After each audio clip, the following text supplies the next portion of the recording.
이제 3차 전도 여행을 마감하고 또 결산하는 바울의 모습을 오늘 본문에서 볼 수 있게 되는데요. 그는 가는 곳마다 복음을 전하고 사명을 다하여서 사역을 하였습니다. 동시에 고통과 고난, 말할 수 없는 번민들이 있었습니다. 에베소에서 복음을 전하고 두라노에서는 강론하며 제자를 삼고 또 교회를 세우는 사역을 감당하였지만 바울을 대적하는 데메드리오 사건으로 인하여서 큰 소동이 일어났습니다. 복음을 대적하는 주동자들, 군중들을 분노하게 만들어 폭동이 일어나게 되었습니다. 유대인들은 지속적인 반감을 가지고 그를 공격했으며 살해의 위협은 끊이지 않게 됩니다. 사명을 감당하는 사도 바울에게 있어서도 참 많은 고난과 위협이 있는 것을 볼 수 있게 되는데요. 오늘 1절 말씀을 다시 한번 읽겠습니다. 시작. 소요가 그침에 바울은 제자들을 불러 권한 후에 작별하고 떠나 마게도냐로 가니라. 자, 소요가 그쳤다. 지난주에 데메드리오의 그 사건으로 인해서 소요가 끝났다는 것을, 그 소동이 끝난 것을 말하고 있는 것이죠. 그리고 사도 바울이 에베소를 떠나게 되는 장면인데요. 바울은 왜 떠나려고 했던 것인가? 바울이 에베소를 떠나는 그 이유는 자신에게 문제가 생겼기 때문에, 실면에 문제가 있어서 떠나는 것이 아니다라는 것을 꼭 기억하십시오. 문제가 많아서, 어려움이 있어서, 고통스러워서 도피하기 위하여 떠나는 것이 아닙니다. 도망가는 것도 아니고요, 회피하는 것도 아닙니다. 포기하는 것도 아닙니다. 사도 바울은 어떤 사람입니까? 사명을 감당하는, 목숨을 걸고 사명을 감당하는 사도라는 것을 꼭 기억하시기를 바랍니다. 하나님의 나라를 위해서라면, 복음 전파를 위해서라면 죽기를 각오한 사명자입니다. 에베소를 떠나는 이유는 이미 19장에서 함께 나누었지만 오늘 본문에서 다시 한번 말씀을 드리고 싶은 것은 로마의 복음을 전하기 위해서, 그리고 예루살렘 교회 어려움을 돕기 위해서 떠나는 것이지, 그가 현재 처한 어려움이 있어서 떠나는 것이 아니다라는 것입니다. 그에게 맡겨진 또 다른 사역을 감당하기 위해서 그는 에베소를 떠나는 것입니다. 더 나아가, 한 단계 더 나아가 하나님의 나라를 위하여서, 사역을 위하여서, 그리고 이웃교회를 섬기기 위하여서 떠나는 것입니다. 그러므로 저 여러분 모두가 사도 바울처럼 어떤 어려움 때문에 도피하기 위하여서, 어떤 문제 때문에 회피하기 위하여서 떠나려고 또는 중단하려고 사역을 포기하려고 하는 것이 아니라 사도 바울처럼 한 발자국 더 나아가 이웃을 돕기 위하여, 그 사명을 감당하기 위하여서 최선을 다하시는 저와 여러분이 되기를 간절히 축원합니다. 우리가 신앙생활하면서 교회 안에서 겪는 믿음의 여정 가운데 다양한 어려움이 있을 수 있습니다. 그러나 맡겨진 사명을 바울처럼 끝까지 감당하시는 뉴라이프가 되기를 바랍니다. 나에게 처한 어려움 때문에 어떤 문제가 있다고 해서 교회를 떠나는 것, 사명의 자리를 떠나는 것, 봉사의 자리를 떠나는 것, 멤버의 자리를 쉽게 생각해서, 가볍게 생각해서, 사역에 대해서, 멤버에 대해서 쉽게 생각해서 떠나는 것은 성경적인 것이 아닙니다. 맡겨진 직책과 직분과 맡겨진 그 봉사의 담당, 성도의 자리, 헌신의 자리, 사명의 자리를 꼭 지키시기를 바랍니다. 건강한 성도가 되는 길은 좁은 길입니다. 어려운 길입니다. 그 길, 사명의 길을 우리 모두가 한 마음을 가지고 공동체의 사명의식을 가지고 함께 성화를 이루어 나아가야만 합니다. 성경적인 건강한 공동체가 되기 위해서는 서로가 헌신해야만 가능한 것입니다. 한 몸을 이루는 성도로서 최선을 다해 주시는 뉴라이프 교회가 되기를 간절히 축원합니다. 바울이 이제 마게도냐를 가게 되는데요. 그는 전에 세웠던 교회들을 다시 돌아보면서 교회에 방문하게 됩니다. 그곳에 남겨둔 성도들, 그들이 어떻게 신앙생활을 하고 있는지 그들을 돌아보기 위함이죠. 그들의 신앙적인 그런 공동체, 교회가 건강한지 건강하지 못한지, 직접 찾아가는 방법과 동일하게 오늘 본문에서는 자세히 말하고 있지는 않지만 이 본문의 이 타임라인을 자세히 보게 되면 이 본문의 시간 속에서 에베소에 있을 때의 고린도 교회에게 편지를 또한 보내기도 하고요. 그 고린도 교회에 편지를 쓴 것이 바로 성경의 고린도 전후서가 되는 것입니다.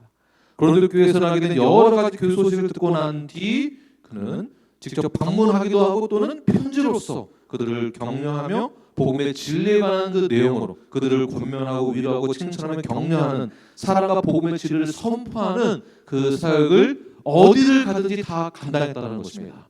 어떠한 상황에 처해 있다든지. 그리고 오늘 본문에서는 직접 방문하게 되는데 2절 말씀을 함께 읽겠습니다. 시작. 그 지방으로 다녀가며 여러 말로 제자들에게 권하고 헬라에 이르러. 자, 그 지방 그리고 헬라 지역에 가서 무엇을 했습니까? 제자들에게 가서 여러 가지 말로 권면을 했다. 2차 전도여행 때 교회를 세웠던 빌립보나 데살로니가, 베레아, 아덴까지로 고린도에 이르러서 무엇을 했을까요? 그들의 영성을 점검해보고 그들의 신앙을 점검하고 그들이 성경적 가치관을 가지고 이 세상 가운데에서 살아내고 있는지 그러한 가르치는 사역을 목적으로 3차 전도 여행을 시작하게 된 것입니다. 자, 이것이 목사의 역할이고 목사의 은사인 것입니다. 바울이 이렇게 하려고 하는 그 이유는 자신을 위한 것이 아닙니다. 이것은 하나님의 나라를 위한 것이며 교회를 위한 것이며 성도를 위한 것입니다. 바리새인들처럼 자신의 꿈, 자신의 이익을 위해서 자신의 명성을 쌓기 위해서 성도들을, 교회를 이용하는 것이 아닙니다. 성도들을 자신의 팬으로 만들기 위해서 무조건 좋은 말만 해주고 긍정적인 말만 한 것이 아닙니다. 만약에 성도들을 내 유익을 위해서 팬으로 만들려면 좋은 방법이 있습니다. 성도들에게 축복에 관한 메시지만 전해주면 됩니다. 복 받을지어다. 할렐루야. 네. 아멘하기가 애매모하시죠. 성도들에게 긍정적인 말만 해줘야 되고요. 성도들의 편을 무조건 들어줘야만 합니다. 축복에 관한 설교를 해야 하고 축복에 관한 기도만 해주면 성도들을 나의 팬으로 만들 수 있습니다. 만약 나 자신을 위한 것이라면 어떻게 진리를 그대로 선포할 수 있을까요? 나 자신을 위한 것이라면 어떻게 권징과 징계를 할 수 있을까요? 나 자신을 위한 것이라면 어떻게 성도들에게 또는 이 세상 사람들에게 복음을 전할 수 있을까요? 당신은 죄인입니다. 회개하십시오. 이 말을 어떻게 할 수 있겠습니까? 바울은 지역교회 다니면서 과연 어떤 설교, 어떠한 가르침을 전했던 것일까요? 2절 말씀 다시 보게 되면 여러 말로 제자들에게 권하고 어떤 말로요? 여러 말로. 그러니까 다양한 그런 권면의 메시지를 가르침을 계속 증거했다라는 것입니다. 예를 들면 사랑하는 성도 여러분, 여러분은 거룩한 삶을 살고 계십니까? 이렇게 질문을 하고 점검을 하고 가르쳤던 것이겠죠. 우리 교회에게 적용한다면 성경의 힘은 하고 계십니까? 하나님과의 관계는 좋으십니까? 구원의 확신은 있으십니까? 예배와 헌신, 봉사, 헌금, 제자 훈련의 삶을 잘 하고 계십니까? 가정과 회사에서 세상에서도 빛과 소금 역할을 잘 감당하고 계십니까? 또는 학생들에게는 부모님 말씀에 순종하고 있습니까? 가정에서 디보션하고 있습니까? 학교에서 선생님 말씀에 순종하고 있습니까? 학교 룰은 잘 따르고 있습니까? 거짓말은 하고 있지 않습니까? 이런 기타 등등의 여러 가지 다양한 말로 가르치고 권면했다라는 것입니다. 자, 동시에 성도들을 격려하는 말을 또한 했겠죠. 위로의 말, 힘이 되는 말, 사랑의 말을 했을 것입니다. 권면도 하지만 격려의 말, 치리도 있지만 사랑의 말, 위로, 축복. 예를 들면 당신은 하나님의 자녀입니다. 당신은 이미 모든 죄를 다 사함받았습니다. 할렐루야. 당신은 이 세상에서 승리하는 군사가 될 것입니다. 주님이 당신과 함께 하십니다. 그러므로 당신은 주님과 함께라면 무엇인지 다 할 수 있습니다. 이러한 격려와 위로와 축복의 메시지도 동시에 교회에게 전함으로, 가르침으로 그들을 위로하고 격려했을 것입니다. 세상의 일로, 세상의 다양한 문제로 인하여서 골치 아프고 몸이 쑤시고 정신은 없고 괴롭고 고통스러운 그 상황 가운데에서 처해 있는 성도들을 위로하며 격려하는 성경적인 언어로 그들을 회복시키는 그러한 사역들을 사도 바울이 감당했던 것이죠. 자, 이러한 말을 들은 빌립보 교회 성도들은 어땠을까요? 빌립보 교회 상황이 어땠었습니까? 어떠한 상황 가운데에서 교회가 들었습니까? 옥에 갇히고 비난받고 쫓겨가는 신세. 데살로니가 교회가 생각나십니까?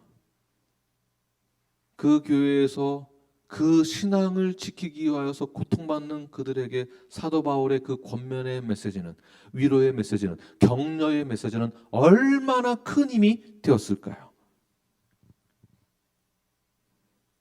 그들에게 바울의 여러 가지 다양한 말로 권면하고 격려했을 때 그 교회는, 성도들은 큰 힘을 얻었을 것입니다. 신앙생활도 해야 되고 생계도 꾸려 나가야 하고 사업도 해야 되고 공부도 해야 되고 나의 미래가 또 중요하기 때문에 자기 개발도 해야 되고 또 아직 하지 못한 청년들은 결혼도 해야 되고 자녀 교육도 해야 되고 동시에 내 건강도 지켜야 되고 동시에 또 무엇을 해야 되겠습니까? 복음 전해야 되고 지상 대명령도 진행해야 되고 제자 훈련도 받아야 되고 디보션도 해야 되고 성경 읽기도 해야 되고 예배 시간 나와서 또 예배 드려야 되고 또 기도해야 되고 봉사해야 되고 할 일이 수만 가지입니다. 수만 가지. 이 일도 해야 되고 저 일도 해야 되고 표대를 향하여서 내 목숨 다 바쳐서 나아가야 하고 그러면 체력은 고갈되고 시간은 없고 정신도 없고 그러다 보니 하나 둘씩 포기해야만 하는 그 상황 가운데에서 사도 바울의 위로와 격려와 권면의 여러 가지 그 가르침은 성도들에게 있어서 큰 힘이 되었던 것입니다. 바울은 이미 고난 가운데 있는 성도들에게 말씀을 통해서 격려하고 힘을 주고 권면하면서 다시 주의 일을 감당할 수 있도록 그 지역교회를 잘 섬길 수 있도록 여러 가지 다양한 말로 제자들에게 권면했다는 것을 기억하십시오. 그러므로 우리 눌라비 교회 안에서도 서로가 서로에게 권면의 다양한 말로 성도들 다시 한번 위로하고 힘을 주는 것입니다. 때로는 형제님 우리 함께 성화를 잘 이루어갑시다. 구원의 완성을 향해 달려갑시다. 우리 같이 봉사합시다. 우리 같이 헌신합시다. 우리 같이 기도합시다. 이렇게 말할 수 있으셔야만 합니다. 우리 옆사람에게 이렇게 말씀하십시오. 우리 함께 기도합시다. 우리 함께 성경에 임합시다.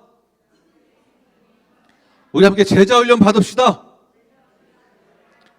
우리 함께 예배 시간 늦지 않도록 나 자신을 점검해 봅시다. 네, 말씀하세요. 거짓말 하지 맙시다. 데메디류가 되지 마십시오. 왜 요거는 말 안 하십니까? 네, 이러한 권면도 하지만 또 다른 권면 뭐가 있을까요? 형제님, 자매님 힘내세요. 주님이 함께 하십니다. 또 말씀하십시오. 주님이 함께 하십니다. 힘을 내십시오. 하나님이 당신의 마음 가운데에 기쁨과 평강을 주실 것입니다. 힘을 내십시오.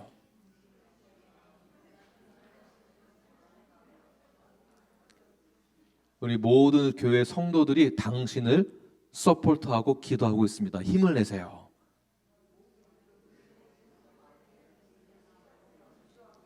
네, 또 당신이 최고예요. 네, 수직적으로는 당연히 하나님이 최고시지만 수평적으로는 예수님 믿는 자들이 구원받는 자들이 최고가 되는 것입니다. 당신이 최고예요. 다시 한번. 네. 그리고 당신을 사랑합니다. 네. 사랑합니다. 네. 우리 성도들이 함께 수평적인 관계 가운데에서 교회에서 형제 자매로 만났을 때에는 이러한 사랑의 격려의 표현들을 계속 하시는 거예요. 동시에 때로는 여러 가지 다양한 말로 권면할 때에 정말 성도로서 해야 될 의무와 책임들을, 그 권리들을 잘 이행할 수 있도록 그러한 권면도 하는 것입니다. 그러한 권면과 격려를 듣는 성도들은 어떠할까요? 건강해지는 거예요. 힘이 나는 겁니다. 결국 선교라는 것은 무엇인가? 사도 바울이 전도여행, 선교여행, 이 선교란 무엇인가? 복음을 전하고 교회를 세우는 것만이 선교가 아니라 결국 선교라는 것은 또한 제자 양육과도 같은 것입니다. 영적 성장과 영적인 성숙이 포함되어 있는 것이 선교입니다. 자, 선교란 성도들이 자라나게 하는 것, 영적 성장, 말씀을 지키게 하는 것까지가 선교라고 보아야 하는 것입니다. 가서 복음만 딱 전하고 끝나는 것이 아니라 복음을 전하고 그 다음에 어떻게 해요? 여러 가지 다양한 말로 가르치며 권면해서 성도들을 성화를 이루어 나아갈 수 있도록, 건강하게 자라날 수 있도록 성숙하게 하는 밑거름을, 그다음에 리소스를 제공하고 권면하는 것이 바로 선교다라는 것입니다. 그들을 돌아보고 그들의 상황을 이해하기도 하고 또 말씀으로도 심어주기도 하고 자라나게 하고 점검도 하고 권면하는 것까지도 뭐라고요? 선교다라고 보는 것입니다. 그러니까 말로만 선교하겠다, 말로만 가서 학교 세웠다, 교회 세웠다, 물론 직접 세우기도 하고 다 하긴 하지만 어디까지 되는가? 이 말씀대로 잘 자라나게 하는 것까지가 선교라고 보아야 하는 것입니다. 굉장히 중요합니다. 그래서 선교를 할 때 가서 고생만 하는 게 선교가 아니에요. 가서 그들을 돌아보고 권면하고 가르치는 사역이 얼마나 중요한 건지 모릅니다. 우리 권호동 목사님 하시는 사역이 바로 지금 그러한 선교를 좀 하고 계신 것입니다. 과테말라에서 가서 신학생들을 또는 목회자들을 또는 성도들을 계속 가르치고 권면하고 세워주고 필요하다면 그들을 위로하고 격려해서 교회를 건강하게 세우는 역할을 하는 것이 건강한 성경적인 선교다라고 볼 수 있습니다. 자, 그렇게 우리 사도 바울이 그러한 사역을 하는 과정 가운데 고린도에서 3개월을 머물게 되는데요. 3절 말씀을 함께 읽겠습니다. 시작. 거기서 석 달 동안 있다가 배 타고 수랴로 가고자 할 때에 유대인들이 자기를 해하려고 공모함으로 마게도냐를 거쳐 돌아가기를 작정하니 거기에 석 달 동안 있었다. 석 달 동안. 그러니까 석 달 동안 무엇을 했는가? 무엇을 했다고요? 또 말씀도 전하고 가르치고 돌아보고 권면하고 이런 사역을 하는 동시에 사도 바울이 고린도에서 3개월 머물면서 동시에 무엇을 했는가? 오늘 본문에 나와 있지 않지만 바로 고린도에서 로마에 있는 성도들의 상황, 그 이야기를 듣게 됩니다. 그래서 아직 보지 못하고 만나지 못했던 로마에 있는 성도들에게 향하여서 편지를 보내게 됩니다. 그 편지가 무엇일까요? 바로 로마서입니다. 사도 바울이 얼마나 이 사역을 열심히 했다는 것입니까? 물리적으로도 사역을 계속 만나고 가르치는 사역도 하지만 또 편지로도 로마에 있는 교회에 편지를 또 보내게 되죠. 자, 그러면 로마에 있는 성도에게 어떠한 내용을 보냈을까? 안녕하십니까? 잘 지내시는지요? 당신을 사랑합니다. 당신을 축복합니다. 이 말도 들었겠지만 로마서를 쓴 로마에 있는 성도를 보내기 위한 편지를 쓴 로마서의 그 목적이 무엇인가? 그 중요한 핵심 내용, 가치가 무엇인가? 이거 굉장히 중요합니다. 그러니까 무엇을 전하고자 했는가? 무엇을 가르치고자 했는가? 첫 번째, 복음을 그들에게 전했습니다. 다시 말해서 이미 성도에게 편지를 쓴 것이지만 복음이란 무엇인가를 재확인시켜주는, 점검하는 내용을 그 안에 편지 안에 담고 있는 것입니다. 복음이란 무엇인가? 물론 믿는 자들이 모임이지만 믿음이란 무엇인가? 구원이란 무엇인가? 의란 무엇인가? What is righteousness? 이미 구원받은 자들인데 왜 그들에게 이러한 편지의 내용으로 그들에게 증거했던 것일까요? 왜? 그들이 온전한 복음에 대한 이해가 부족했다라는 뜻이겠죠. 그래서 복음이란 무엇인가? 구원이란 무엇인가? 의란 무엇인가? 로마서 1장 1절부터 2절 말씀을 함께 읽겠습니다. 시작. 예수 그리스도의 종 바울은 사도로 부르심을 받아 하나님의 복음을 위하여 택정함을 벗으니 이 복음은 하나님이 선자들을 통하여 그의 아들에 관하여 성경에 미리 약속하신 것이라. 네. 이 복음이 무엇인지를 전하고자 하는 내용을 미리 서론에서 말하고 있고, 그 다음에 쭉 다 할 수 없지만 1장 16절 17절 시작. 내가 복음을 부끄러워하지 아니하노니 이 복음은 모든 믿는 자들에게 구원을 주시는 하나님의 능력이 됨이라. 먼저는 유대인에게요 그리고 헬라인에게로다. 복음에는 하나님의 의가 나타나서 믿음으로 믿음에 이르게 하나니 기록된 바 오직 의인은 믿음으로 말미암아 살리라 함과 같으니라. 아멘. 복음이란 무엇인가? 구원이란 무엇인가?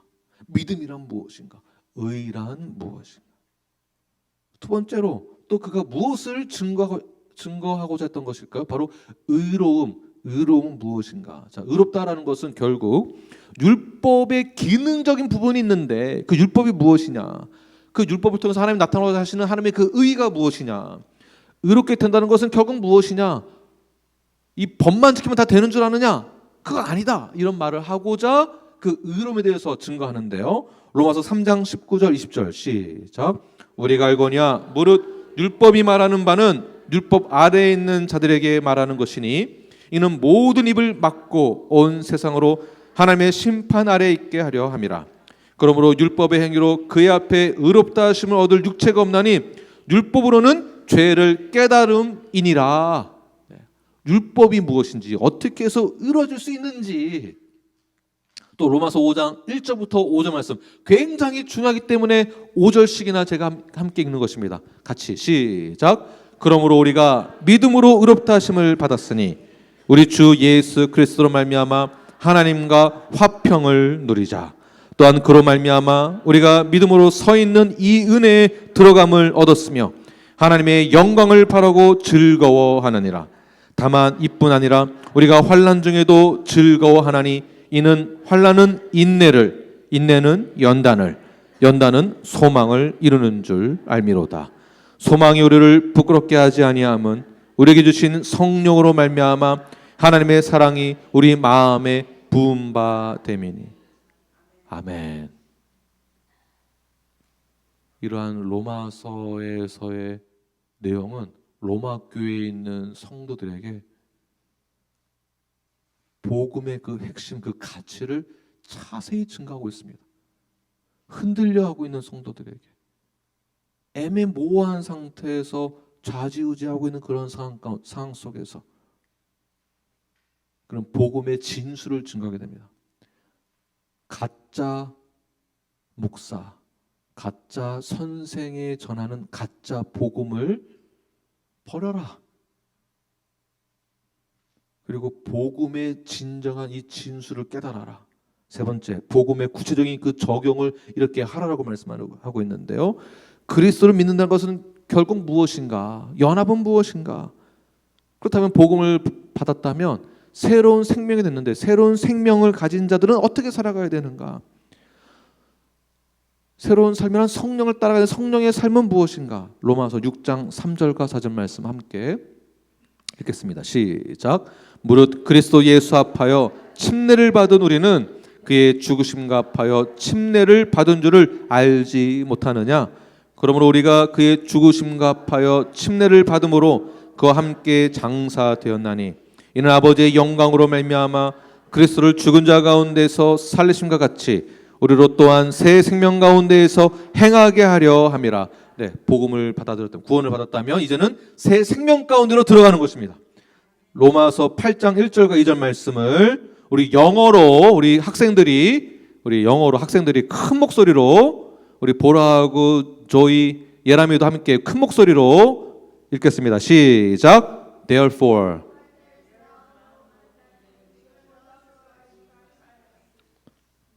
자, 2절. verse 2 시작. Because.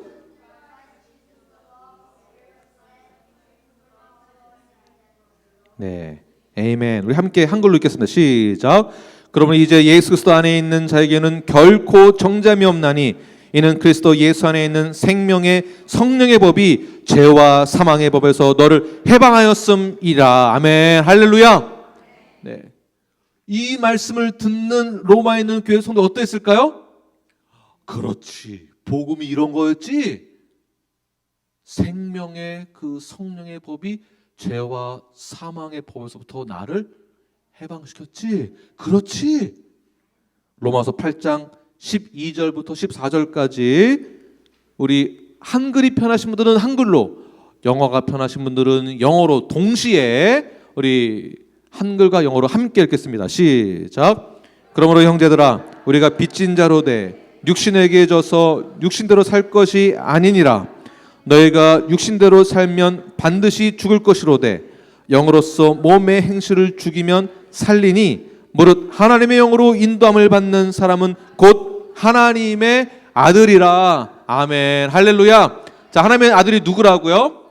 하나님의 영으로 인도함을 받는 자가 하나님의 아들이다. 바울이 고린도에서 성도들을 이렇게 격려하고 권면하는 동시에 무엇을 했습니까? 로마에는 성도들을 동시에 같이 복음이란 무엇인지, 구원이란 무엇인지, 하나님의 의의 전가란 무엇인지, 생명의 성령의 법이란 무엇인지, 죽음과 부활에 대해서도 계속 성도들에게 이것을 가르치는 거예요. 부자 되는 법을 전한 게 아니라.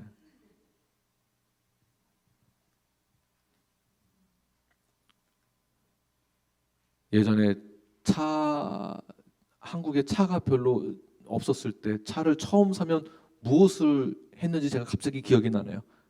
동네에서 잔치 열면서 바퀴 4개에다가 막걸리를 붓고 돼지머리 갖다 놓고 사고 안 나게 달라고 비나이다 했던 것, 어릴 때 동네에서 본 기억이 납니다.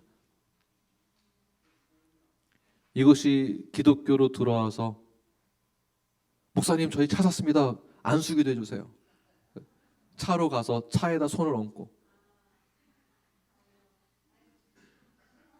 차 사고 안 날지어다. 도대체 뭐가 바뀐 겁니까? 뭐가 바뀐 거예요 도대체?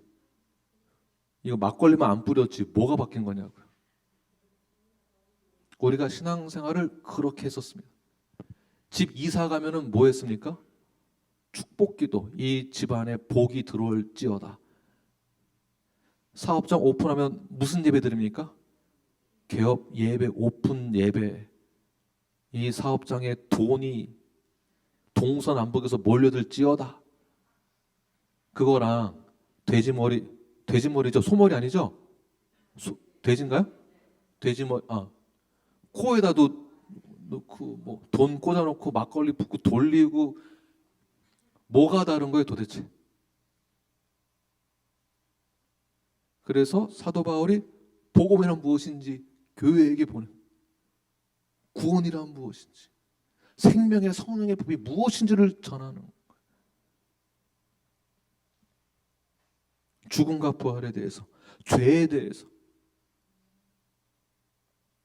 이것이 목사 역할 아니겠습니까? 언제까지 복.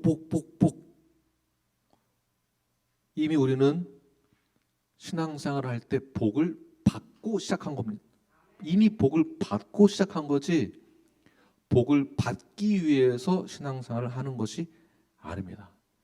이미 생명의 성령의 법이 사망의 죄와 사망의 법에서부터 우리를 자유시킨 것, 해방시켜 주신 그 복이 우리에게 이미 임했는데 이 복은 인지하지 못하고 아직까지 이게 남아있는 거예요. 우리 아들 잘 되게 해주세요. 우리 사업장 잘 되게 해주세요. 바울은 자기 자신이 잘 되기 위해서, 자기에게 유익이 있기 위해서 그들이 편지를 쓴 것이 아닙니다. 하나님의 나라를 위해서, 교회를 위해서, 영혼을 위해서, 성도들을 위해서 헌신한 겁니다. 자신이 욕을 먹더라도 그들의 영혼을 위해서 어떻게 하면 교회가 건강해질 수 있을지, 어떻게 하면 성경적인 교회와 가정과 성도가 될 수 있을지 그들을 걱정하고 그들을 위로하고 격려하는 그 마음으로 편지를 쓴 것을 보면 바울은 진정한 사도라고 볼 수 있는 것입니다. 저도 우리 건강한 뉴라이프 교회 모든 사역자들이 바울과 같은 사명자가 되어서 동일한 사역을 감당하는 우리 뉴라이프 사역자가 되기를 간절히 축원합니다. 아니, 지금 말한 건 사역자들, 목사님들 크게 암만하시길 바랍니다. 전도사님까지 바울과 같은 사명자가 되는 사역자가 되길 간절히 축원합니다. 저도 저 역시 제가 맡겨 있는 사명을 잘 감당하겠습니다. 저도 저 혼자 잘해보겠다고 저 혼자 하는 것이 아니라 정말 저 역시 사도 바울처럼 그런 사명을 가지고 교회를 위해서 여러분들의 영적 성장과 성화를 도우며 예수 그리스도의 몸된 교회가 건강하게 성장하는데 저도 헌신적인 삶을 살아내겠습니다. 저를 위해서 기도해 주시고 저도 최선을 다하는 그런 사명을 감당하는 김한국 목사가 되겠습니다. 네. 두 번째로 성도들도 역시 바울처럼 나 자신만을 위한 신앙생활을 하는 것이 아니라 나 자신만을 위한 복을 위한 신앙생활을 하는 것이 아니라 하나님의 나라를 위하여서 영혼 구원을 위하여서 건강한 교회를 위하여서 헌신하는 삶을 살아가시기를 간절히 축원합니다. 이게 이러면 안 돼요. 지금 좀 크셨는데 지금 신 목사님 하는 거 보셨죠? 조 목사님 보셨죠? 이 지붕이 이게 올라갔다 내려 앉아야 돼요. 이 아멘 소리가. 다시 한번 기회를 드리겠습니다. 우리 형제님 다시 한번 한번 좋습니다. 이렇게 돼. 네. 그리고 성도의 역할 제가 계속 배우고 있지만 성도의 역할 역시 똑같습니다. 목사만 그러는 게 아니에요. 성도 동일하게 영혼 구원을 위하여서 예수 그리스도의 몸된 교회를 위하여서 최고 우선순위로 헌신하는 것입니다. 내 생명을 다 주 앞에 드리겠습니다. 그러한 자가 믿는 자예요. 그런 자가 구원받은 자입니다. 그러한 바울과 같은 그러한 사명을 가진 뉴라이프 성도가 되길 간절히 축원합니다. 할렐루야. 아멘. 우리 아이들도 좋습니다. 예람아 잘했어. 좋습니다. 네. 지붕이 살짝 올라갔다 내려앉은 것 같아요. 좋습니다. 자, 그리고 이제 사도 바울이 그렇게 권면하고 편지를 쓰고 난 다음에 사역을 마치고 이제 소아시아 지역 드로아로 가게 됩니다. 드로아에 도착해서 원래는 이제 배를 타고 이제 돌아가야 되는데 배를 타고 가는 소식을 들은 이제 유대인들이 이제 핍박을 해가지고 이제 살해 위협을 느껴서 이제 육로로 가게 되면서 드로아에 가게 되는데 7절 말씀을 함께 읽겠습니다. 시작. 그 주간의 첫날에 우리가 떡을 떼려 하여 모였더니 바울이 이튿날 떠나고자 하여 그들에게 강론할세 말을 밤중까지 계속하매. 자, 드로아에 갔는데 이제 이틀 뒤에 다시 또 떠나야 됩니다. 그러니까 이틀의 시간이 남은 거예요. 이틀 시간 남은 그 주 첫날에 무엇이냐? 바로 안식구 첫날, 주일의 날, 주일을 말하는 것입니다. 주일. 자, 주일에 무엇을 했다라는 것인가요? 우리가 떡을 떼려 하여 모였고 그리고 바울이 밤새 강론을 했다. 자, 이 말은 초대교회 성도들이 유대인들과는 다르게 안식일이 아닌 주일의 예배를 드렸다는 것이고요. 주일에 예배를 드렸다는 확실한 증거가 오늘 본문에 처음 언급된 구절이기도 합니다. 들어와서 주일에 주의 만찬을 했고요. 주의 만찬을 하고 또 예배를 드리고 그리스도의 죽으심과 부활과 성령 강림 사건이 일어난 그 첫날을 주일로 드렸다라는 것. 그리고 모여서 뭘 했습니까? 주일날 모여서 무엇을 했죠? 주일날 모여서 무엇을 했습니까? 주의 만찬, 떡을 떼었다. 주의 만찬, 주님의 죽으심과 부활을 기념하고 예배를 드렸다. 나를 구원하신 은혜에 감사하는 그 마음으로 예배를 드렸다. 그리고 난 다음에 또 무엇을 했습니까? 밤늦도록 강론했다. 자, 여기서 이 부분이 굉장히 중요합니다. 바울은 가는 곳마다 강론을 했습니다. 복음을 전했습니다. 가르치는 사역을 했습니다. 제자 훈련을 했고 또 교종이 필요하면 교종도 해주고 격려 필요하면 격려도 해주고 그리고 무엇을 했는가? 또 떡을 떼었다. 자, 이것은 주의 만찬에 따른 것인데 주님이 제정하신 주의 만찬에서는 우리가 무엇을 기억해야 되는가? 주님의 죽으심과 부활을 기념하는 것입니다. 기념.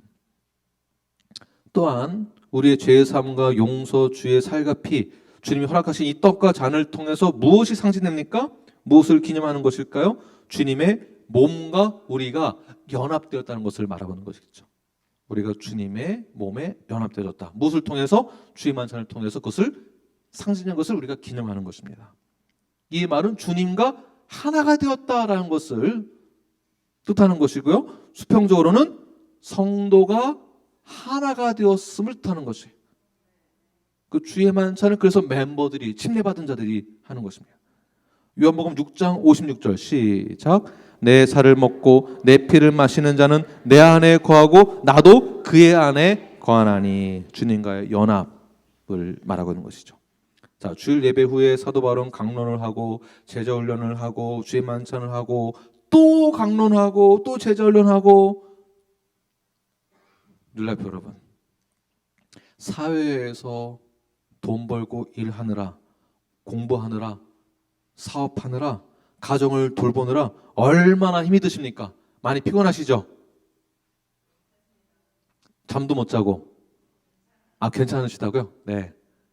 지금 제가 듣고 싶은 대답은 많이 피곤합니다 합니다. 다시. 여러분, 사회에서 일하시고 돈 벌고 직장생활 하시고 사업하고 얼마나 힘드세요? 많이 피곤하시죠? 네, 많이 피곤합니다. 그럴 수 있습니다. 그런데 또 교회에서는 이거 해라 저거 해라 제자훈련 받아라 성경님 해라 이거 해라 저거 해라 얼마나 힘이 듭니까? 그런데도 들어와 있는 성도들이 어떻게 했습니까? 주일날 예배 마친 후에도 계속 모여들어서 그 자리에서 밤새도록 무엇을 했습니까? 강론했다. 사도 바울이 와라 찾아간 게 아니라 사도 바울이 있는데 찾아왔다는 것은 무엇을 상징하고 있을까요? 그들이 자발적으로 왔다는 것입니다. 자발적으로. 카톡으로 몇 시에 모였습니다. 오세요. 바빠요, 힘들어요, 피곤해요, 졸려요.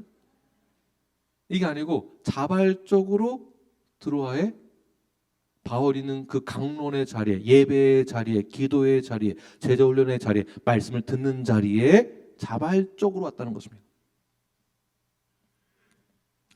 저 어릴 때가 갑자기 생각나서, 어릴 때 이제 우리 학생부 예배가 9시 예배에 있었는데 8시에 선생님이 저희 집에 제일 먼저 찾아와요.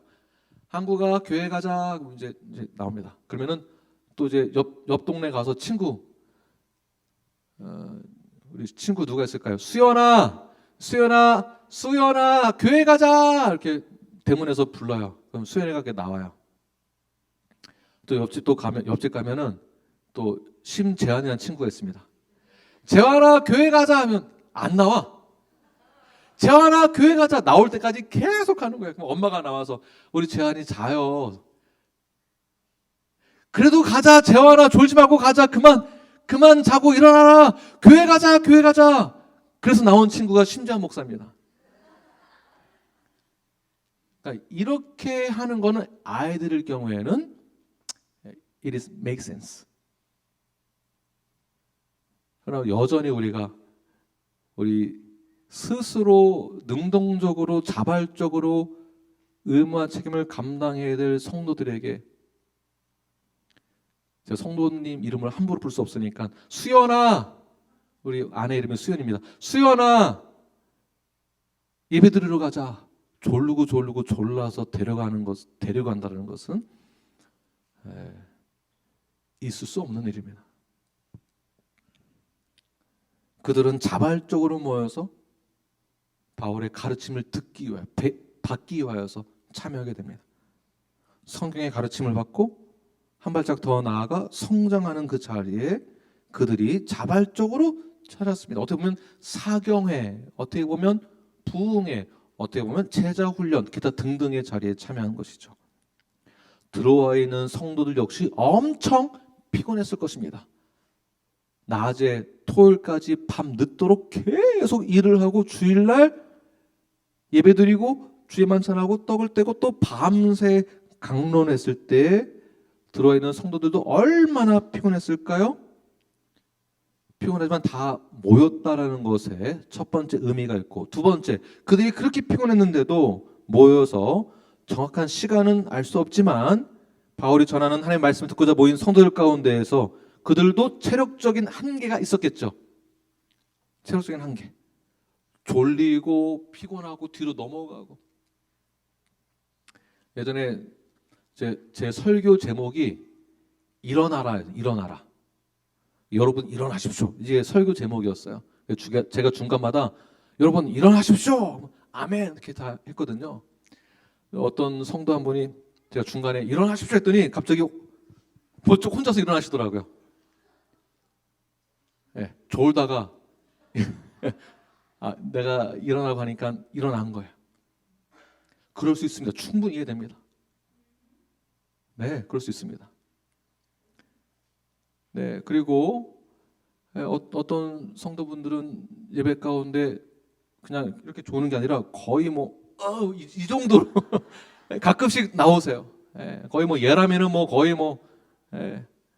괜찮습니다. 충분히 이해합니다. 졸았다고 지옥 가거나 졸아서 천국 못 간다 이런 거 아닙니다. 괜찮습니다. 다 이해합니다. 9절 말씀 함께 읽겠습니다. 시작. 유두고라 하는 청년이 창에 걸터 앉아 있다가 깊이 졸더니 바울이 강론하기를 더 오래 하매 졸음을 이기지 못하고 3층에서 떨어지거늘 일으켜 보니 죽었는지라. 혹시 이거 적용을 잘못해가지고 예배드리다 졸면 죽습니다 이렇게 적용하면 또 큰일 나는 거죠. 이게. 자, 유두고라는 이름의 뜻은 복되다 또는 다행하다라는 뜻이 있습니다. 복되다는 이름을 가진 이 유두고가 말씀을 듣다가 졸면서 3층 높이에서 떨어졌습니다. 자, 이 말은 바울의 설교가 길고 지루하고 재미없어서 졸았다라는 뜻이 아니죠. 육신이 너무 피곤했기 때문에 존 것이라고, 졸았다라고 봐야 하는 것입니다. 이미 그들은 다음날 아침에 떠나야 될 바울의 강론을 듣기 위해서 자발적으로 오신 분들이에요. 그러니까 재미가 없어 그런 것이 아니라 자발적으로 오신 분들의 열정과 적극성이 그 안에 포함되는 것이겠죠.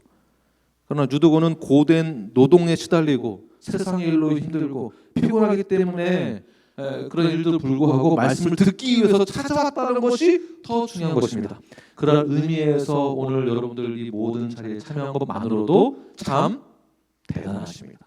옆 사람에게 엄지척 하시면서 참 대단하십니다. 잘하셨습니다. 네. 자, 이것이 믿는 자들의 자세입니다. 그러니까 아이들 존다고 너무 뭐라고 하지 마십시오. 여러분들도 예전에는 많이 졸았습니다. 네, 아이들 보고 뭐라 하지 마. 아이들 예배드리는 자세가 어쩌다 이런 말 하지 마십시오. 제가 보기에는 여러분들도 처음에 자세가 상당히 안 좋았습니다. 네, 마음의 자세가 상당히 안 좋았습니다. 얼마나 힘들면 졸음을 이기지 못하고 창가에 있다가 떨어져 죽게 되었을까요? 만약에 우리 교회에서 그러한 일이 생겼다고 한번 생각해 보십시오. 성도 예배드리다가 제자훈련 받다가 갑자기 죽었다. 이러면 외부로부터 세상으로부터 얼마나 많은 손가락질을 당하게 될까요? 아마 유대인들도 바울을 트집 잡아서 공격할 수 있는 그 트리거가 되었을지도 모릅니다. 그리고 성도들에게는 이 문제가 교회의 큰 시련과 위기에 처하게 될 것입니다. 이것 또한 영적인 전쟁이 되겠죠. 사탄의 관계입니다. 조라 쏟게 된 것이. 이 문제로 교회는 큰 위기에 처해질 수도 있습니다. 그러나 바울에게 있어서 이 문제는 아무것도 아니다라는 확신이 있게 되는데요. 10절 말씀을 함께 읽겠습니다. 시작. 바울이 내려가서 그 위에 엎드려 그 몸을 안고 말하되 떠들지 말라 생명이 그에게 있다 하고. 자, 떨어진 것을 다 놀라서 막 달려나갔겠죠.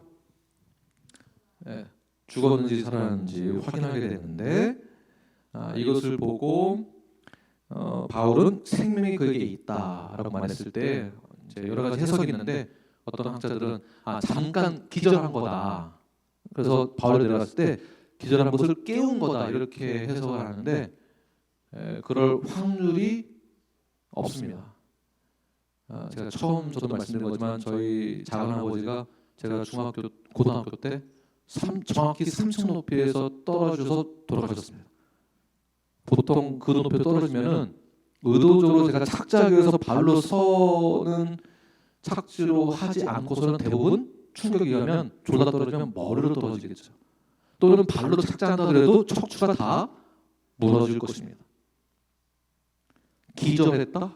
그럴 가능성이 뭐 제로는 아니지만 뭐 많지가 않습니다. 특히 의사인 누가가 사도행전을 기록했는데 누가는 이 친구가 죽은 것과 같은 상태다라고 표현하지 않습니다. 분명히 죽었다라고 말하고 있습니다. 근데 사도 바울이 보았을 때는 뭐라고 보고 있습니까? 죽은 것이 아니라 그에게 생명이 있다. 다시 말해서 사도 바울에게 있어서는 확신이 있었다는 것이에요. 이 확신은 그의 고백에서 나오는 확신이다라고 보아야 합니다. 만약 예배 중에 그것도 졸다가 떨어 죽었다면 교회에게는 큰 치명타가 되고 영적인 전쟁에는 동시에 물리적인 큰 문제가 생기게 될 것입니다.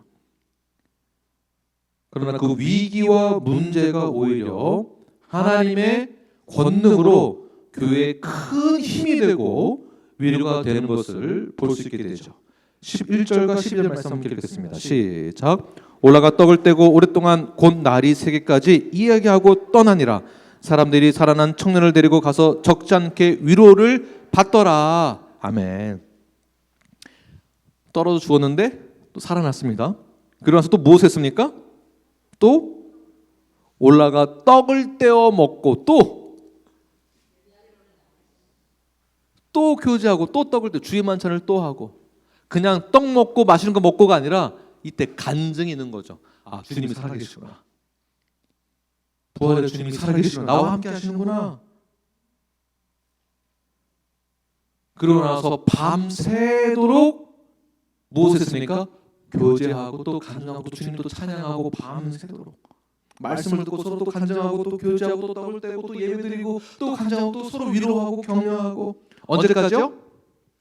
밤새도록. 그러나 우리는 밤새도록, 여러분들은 밤새도록 무엇을 하십니까? 조이는 밤새도록 뭐 하는 거 있니? 조이? 여러분들은 밤새도록 무엇을 하십니까?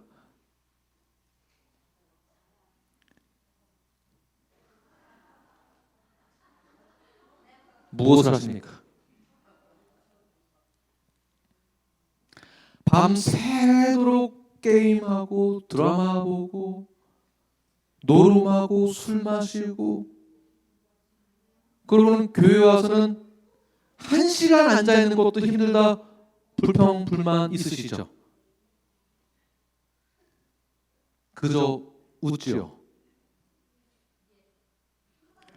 네.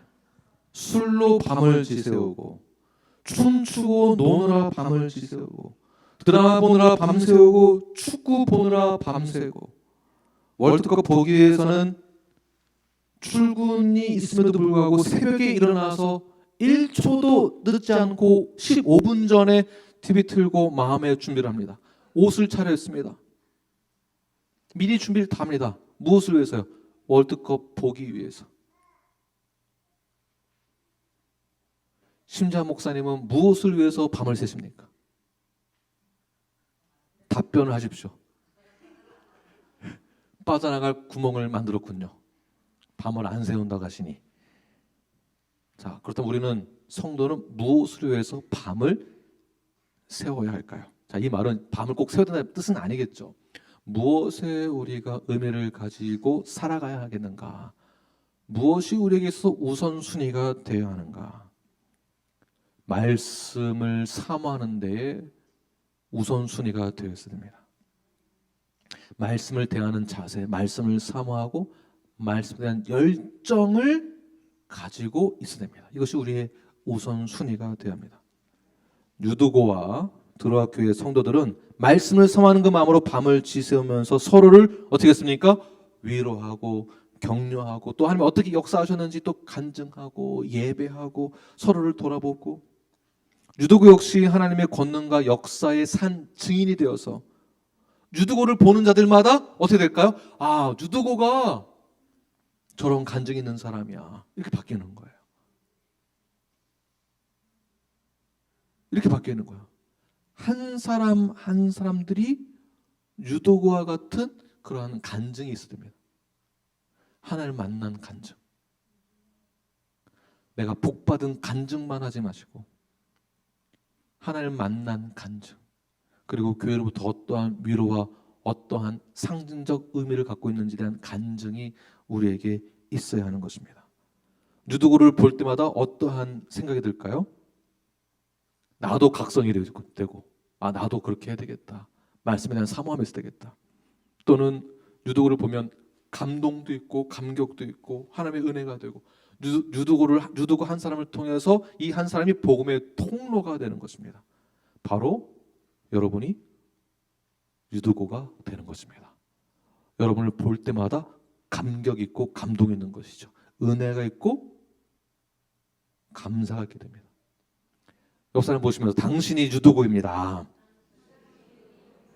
당신을 보면 하나님이 보입니다.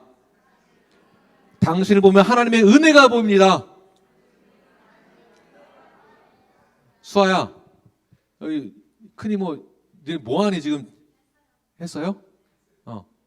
뒤에 누나한테도 해줘야지. 지은 자매 같이 어색하게 둘이 이렇게 형제 자매인데 우리 어색하게 하지 말고 당신에게 하나님의 은혜가 보입니다. 서로 얘기해 보세요. 네, 좋습니다. 네, 오늘도 하나님께서는 인간의 힘으로 할 수 없는 어려운 일들, 힘든 일들 우리에게 많이 있을 수 있습니다. 또는 그것을 경험하기도 하십니다. 교회나 성도들에게 하나님의 임재하심과 역사하심과 능력이 우리에게 나타나기를 하나님은 또 원하십니다. 그리고 그것을 통해서 많은 사람들의 신앙 간증으로 우리의 삶이 증명이 되어야만 합니다. 하나님은 교회에 굳이 유도과 같은 사건이 처음부터 없도록 하실 수도 있었습니다. 그러나 그러한 사건을 허락하신 그 이유는 그 사건을 주신 그 이유는 하나님이 우리를 돌보고 계시다는 것과도 같은 것입니다. 우리를 돌보고 계시다. 그리고 이 세상 끝난 날까지 하나님이 우리와 함께하고 계시다라는 것을 더 증명하기 위해서더라도 유도고와 같은 사건, 사고가 우리에게 허락된 것입니다. 우리 누리라이프도 마찬가지입니다. 왜 하나님이 우리 교회에 그런 사건을 허락하시는가? 왜 나에게 이러한 문제가 있는가? 그 이유는 하나님이 우리와 함께하고 계시다는 것을 나타내기 위해서, 증거로 나타내기 위해서 보여주신다는 것. 이 말은 하나님이 나를 사용하기를 원하신다는 것. 이 말은 하나님이 나를 통해서 복음이 증거되기를, 살아계신 하나님이 나타나기를 원하신다는 뜻에서, 그러한 차원에서도 이러한 사건 사고가 일어난 것입니다. 이 사건 사고가 나에게 아픔과 슬픔과 절망과 좌절로 끝나는 것일까요? 아니면 이 사건 사고가 앞으로 더 있을 하나님의 놀라운 그 은혜 가운데 거하는 삶의 연속이 되는 것일까요? 후자가 되는 것입니다. 그러므로 여러분 인생 가운데 삶의 여정 속에서 어려운 일이 있다 할지라도 절대로 낙심하지 마십시오. 그 이유는 하나님이 우리와 함께하고 계시다는 증거입니다. 그 증거, 증인된 삶으로 살아가시는 저와 여러분이 되길 간절히 축원합니다.